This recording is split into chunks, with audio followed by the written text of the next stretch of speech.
Er komt meer geld voor jeugd- en ouderenzorg. Het is dinsdag 17 september. Dit is Zeeland Nu. Kabinetsplannen lijken veelbelovend voor Zeeland. Vrouw zou dochters hebben laten misbruiken. En smerigste wc van de provincie verdwijnt. Dag dames en heren. Aandacht voor het platteland en brede steun voor ouderenzorg. Dat zijn enkele belangrijke punten die koning Willem-Alexander vanmiddag in zijn troonrede uitsprak namens het kabinet. Ook belangrijk, de gemeenten krijgen meer geld om de tekorten in de jeugdzorg op te lossen. In het regeerakkoord is afgesproken publieke voorzieningen sterker te maken. Dat is over de volle breedte werk in uitvoering. Zo krijgen de medewerkers in de verpleeghuizen meer tijd en ruimte om persoonlijke aandacht te geven aan bewoners. Onze militairen kunnen met nieuw materieel hun werk beter doen. Er komen meer politieagenten. We investeren in wegen en spoor. In heel Nederland komen regionale plannen tot uitvoering om de leefbaarheid van het platteland te verbeteren en economische kansen te benutten. Een ander voorbeeld is het besluit knelpunten in de jeugdzorg aan te pakken met extra geld voor gemeenten. En na de troonrede en de balkonscène presenteerde minister Hoekstra van Financiën de miljoenennota in de Tweede Kamer. Daarin de begrotingen van alle ministeries voor het komende jaar. Bijna iedereen profiteert van een koopkrachtverbetering en er komt een investeringsfonds voor bedrijven en nieuwe ontwikkelingen. Maar dat wisten we eigenlijk al omdat stukken uit de miljoenennota dit weekend, traditiegetrouw zou ik haast zeggen, zijn uitgelekt. En bij het provinciehuis in Middelburg is Ariane Lafort. Ja, Ariane, worden de Zeeuwen beter van deze Prinsjesdag? Nou ja, de begrotingen van de ministeries die staan sinds 3 uur vanmiddag online. Iedereen is die natuurlijk nu volop aan het scannen. En daaruit blijkt er ook wel een behoorlijke tegenvallen voor Zeeland. In die zin dat de bouw van de marinierskazerne, de voorbereidingen voor die bouw, dat die opnieuw een jaar zijn uitgesteld. Het bouwrijp maken van de grond, daar zou volgend jaar een beslissing over worden gemaakt. Dat is weer uitgesteld naar 2021. Tegenvallen dus. Maar toch, er zijn ook andere plannen die wel goed uitpakken voor Zeeland. Bijvoorbeeld de verkeersveiligheid op de N59 gaat nu toch versneld worden aangepakt. Dat is in ieder geval wel de bedoeling. En er komt ook meer informatie over de veiligheid van de kerncentrale in Doel voor inwoners van Zeeland. En ook dat grote goede nieuws, meer geld voor de jeugdzorg. Voor de gemeenten die dat nu ook zo'n groot gat slaat in de begrotingen van de Zeeuwse gemeentes. En naast mij staat wethouder Dirk Alsema van de gemeente Goes. Meneer Alsema, u doet het woord namens de Zeeuwse gemeente. Meer geld voor de jeugdzorg. Dat moet goed nieuws voor u zijn. Ja, het is een heel goed begin, zoals ook toegezegd aan ons. Het is nu 300 miljoen landelijk voor dit jaar en voor volgend jaar. Voor de jaren daarna zullen we nog een stevige discussie met elkaar moeten voeren. Want die 300 miljoen is niet genoeg. Het is een goed begin, maar om echt de financiële tekort het hoofd te kunnen bieden, niet genoeg. Dan blijft u dus met gaten in de begroting zitten. Naast u staat Ton Veraert van D66 Zeeland. Hier een oppositiepartij, maar in Den Haag een regeringspartij. Ja, toch die tegenvallen voor Zeeland. Hè? Die marinierskazerne, de bouwrijp maken van de grond weer een jaar uitgesteld. Dus ook het opengaan van die kazerne. Ja, het is inderdaad een enorme teleurstelling en een tegenvaller. Ik begrijp het ook niet goed, want er is geen andere locatie in beeld. Er is geen betere locatie dan Vlissingen voor de mariniers.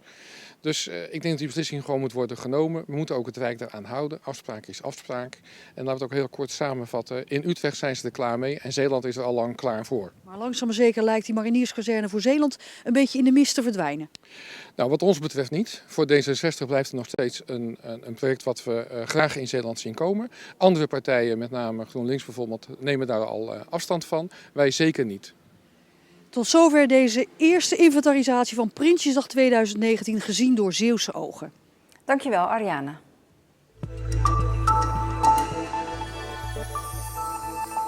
Een 42-jarige vrouw uit Terneuzen stond vandaag voor de rechtbank in verband met een bijzondere zedenzaak. De vrouw zou haar 2 dochters hebben laten misbruiken door een man uit Aardenburg. Het misbruik duurde in totaal 11 jaar. De man staat ook terecht in deze zaak. Vandaag was de start van de rechtszaak. Er werd nog niet inhoudelijk over de zaak gesproken. Voor het behoud van wilde bijen trekken de provincie en de gemeenten Borselen, Capelle en Terneuzen gezamenlijk €150.000 uit. Het geld wordt besteed aan bloemstroken en nestblokken. Daarmee moet het leefgebied van wilde bijen worden verbeterd. In Zeeland zijn zo'n 200 verschillende bijensoorten. Ze zijn belangrijk voor onder meer de fruitteelt. Bestuiving door verschillende soorten bijen moet zorgen voor meer en betere vruchten. Kent u hem nog? Het smerigste toilet van Zeeland bij Rilland langs de snelweg. Die gaat verdwijnen. Het begon allemaal met technische problemen. De vuilfilters waren kapot en regelmatig kapot. En dat lukt dus niet om dat goed te repareren. Dat heeft tot gevolg dat ook het oppervlaktewater vervuild raakt. En dat verklaart ook de lucht. Maar het is niet alleen de lucht. Zo zitten er ook haren op de bril. De wasbakken zijn vies. Rijkswaterstaat zette 8 toiletten neer en laat ze 3 keer per dag schoonmaken. Maar ze blijven smerig. Wij hebben er alles aan gedaan om ze wel schoon te houden.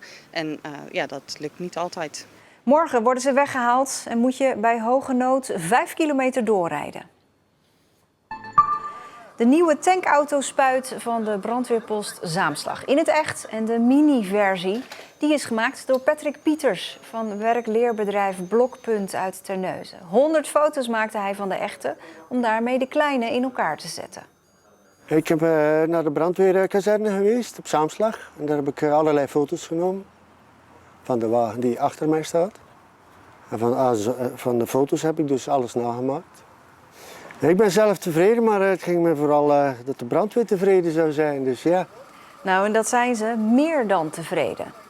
Nou, het resultaat is verbluffend, denk ik. De vraag was om in grote lijnen na te bouwen en het zijn vooral de kleine lijntjes geworden. Het is echt fenomenaal. Dus de brandweer in Zaamslag is van plan zo vaak mogelijk te gaan pronken met een mini-tankspuit.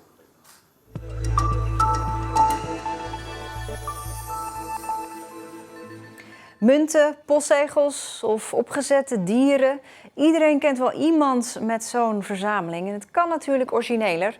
Bij Jan van Zorgen uit Oost-Soeburg bijvoorbeeld. Van zijn verzameling is er, voor zover wij weten, niet nog één in Zeeland.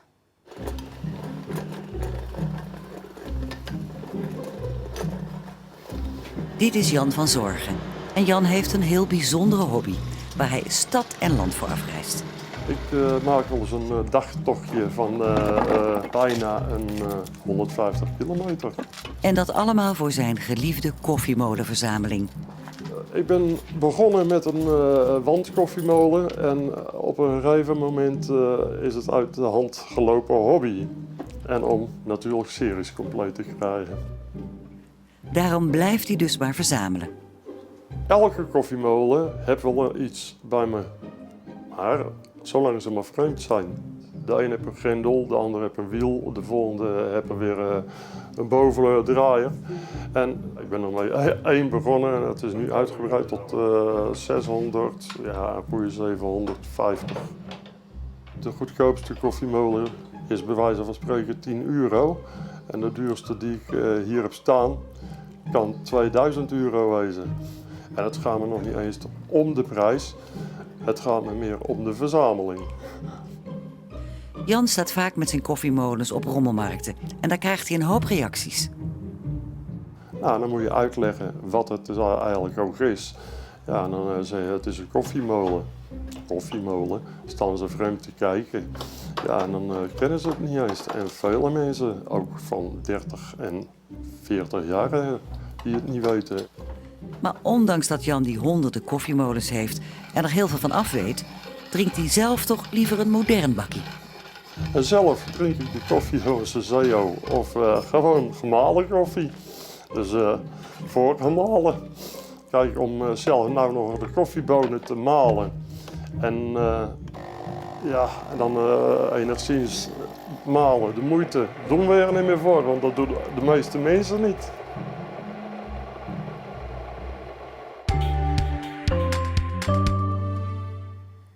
Een mengelmoes van zon- en wolkenvelden vandaag, waarbij de zon de meeste ruimte kreeg. Het werd een graad of 17, 18, maar de noordwestenwind maakte het fris voor het gevoel. Morgen ook weer zo'n droge dag met relatief veel zon, iets minder wind, maar nog wel uit het noordwesten, dus opnieuw fris. Zometeen na het nieuws, Jesk. In deze aflevering zoeken jongeren uit hoe je duurzaam kunt eten. Ik ga vandaag een duurzame kookles volgen hier op het Scalda in Middelburg. Vanmiddag wat gaan we klaarmaken in ons restaurant voor de gasten. Een carpaccio van paprika. Volgens mij is die iets te verder. Deze komen rechtstreeks uit Oosterschelde. Die zijn vanochtend gevangen. Ja, dat is nu in Jesk. Aansluitend Dorien met het uitgebreide weerbericht voor de provincie. En meer Zeeuws nieuws vindt u op omroepzeeland.nl of op onze app. Fijne avond.